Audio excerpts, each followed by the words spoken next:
Ito po yung half hectare ko. Ayan. Mula po dun sa yun, sa may tapat ng parking ng aking sasakyan.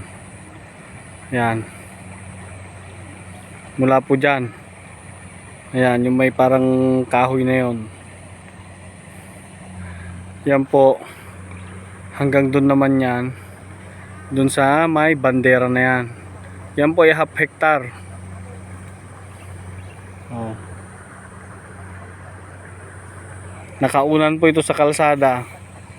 Ayan. Ayan.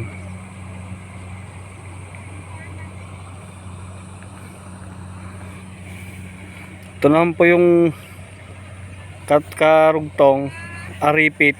Tapos ayan, hanggang dyan po yan. Doon sa dulo.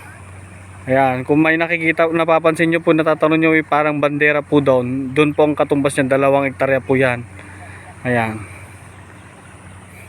Mula po dito, kung maglalakad po ako, ayan, may aripit po, nakaunan sa aripit, tapos kalsada.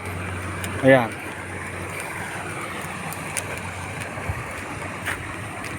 Ayan. Yang parang hinog na yan. Hanggang doon po yan. Mula po doon sa dulo na parang may nakikita kayong banderitas po ron. Doon po yan, 2 hektarya po yan. Wala pong problema sa patubig dito. Nakikita nyo naman po.